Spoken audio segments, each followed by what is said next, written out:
السلام علیکم dear students, cyber link computers and training centre کی جانب سے میں ہوں COCT cyber online tutor Faisal Habib, آپ کو اس ویڈیو ٹیوٹوریل میں خوش آمدید کہتا ہوں۔ ڈیئر اسٹوڈنٹ، اس ویڈیو ٹیوٹوریل میں آپ کو مائکروسافٹ ورڈ میں کام کرنے کا طریقہ سکھانے والا ہوں۔ تو چلیے آج کا لیسن سٹارٹ کرتے ہیں۔ مائکروسافٹ ورڈ کے پروگرام کو لانچ کر لیجئے۔ یہاں پر میں نے کچھ پہلے سے تحریر کیا ہوا ہے۔ تو آج کا جو ہمارا ٹاپک ہے وہ ہے ایڈ اے بلینک پیج۔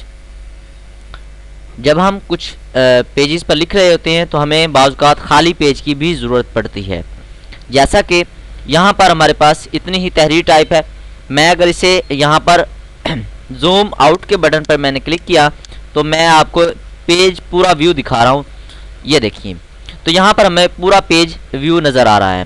اگر ہم یہاں پر ایک خالی پیج چاہ رہے ہیں تو ہم ایک تو طریقہ ہے ہمارے پاس، یہاں پر خالی جگہ پر انٹر کرتے جائیں اور اس طرح جو ہے ہم نیکسٹ پیج پر پہنچ جائیں گے، لیکن ہم چاہتے ہیں ایٹ دا ٹائم ہمیں وہ بلینک پیج حاصل ہو جائے۔ تو اس کے لیے آپ اس پیج پہ کہیں پہ بھی کھڑے ہو جائیں، کوئی اس کا ایشو نہیں ہے۔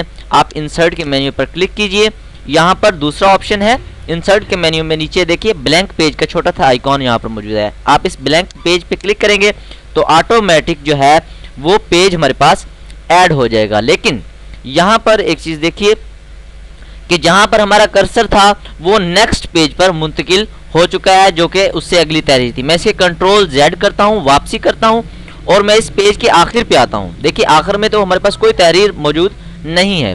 تو اب اگر میں بلینک پیج پہ کلک کرتا ہوں تو ہمارے پاس صرف ایک ہی پیج انسرٹ ہوا جو کہ ہمیں چاہیے تھا۔